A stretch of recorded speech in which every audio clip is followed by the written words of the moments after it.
My name is Samantha Williams-Chapelsky, and this is my Artist Spotlight. I am a painter working out of Edmonton, Alberta, and my work typically looks at landscapes using textured products like acrylic paint and oil paint to really evoke a bit of emotion, a bit of connection, and a space of peace and relaxation from the landscapes that surround our province. I'm very much drawn to natural spaces, so the more disconnected they are, the more lacking of major infrastructure or cities or urban landscapes, the better. So I did really love central Alberta. Areas like Rosebud, Alberta were absolutely beautiful to me, and the landscape is just so picturesque.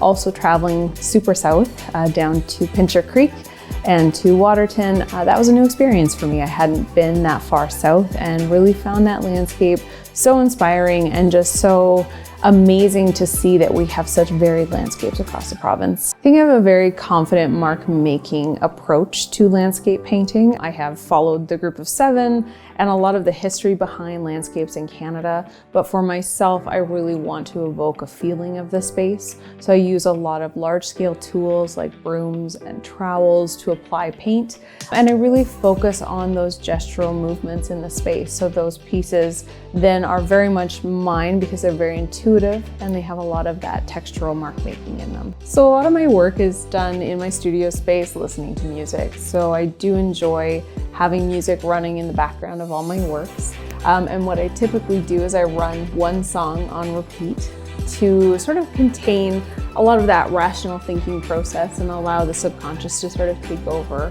So what my paintings end up being titled by is a little chunk of song lyrics. So you'll typically see the larger works specifically are labeled after a song, and sometimes I write down the song on the back of the piece and sometimes not, but it's usually based on the song lyric. Larger pieces probably represent about 20 different songs that are on repeat, and it's a range of music from folk music to rock music, doesn't matter. It can be new or old. It's just what works for my head to sort of streamline the process. It's very much an honor for me as an artist, having practiced so long in this province, to have one of my more abstract paintings in the provincial collection and to be up and in an office and to be seen. And I think as a practicing artist, we really want to get our work in spaces where it will be preserved and it will stand the test of time. And though I'm a commercial artist as well, having that longevity in the collection is so important to me as an artist. It's so important for artists coming up, whether it's in university, whether you're self-taught, whether you're still learning in high school. There is a profession here. There's a really recognized profession, especially within Alberta with the Professions Act, recognizing artists as a career choice. And though it's not easy, I would say it's one of the most rewarding careers one could have, because you are basically navigating your own path and creating your own journey.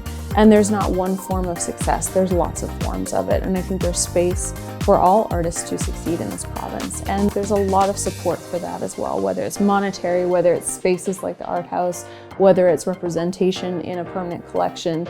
There's so many ways to succeed as an artist. And I think if you're passionate about the arts, keep on pursuing it.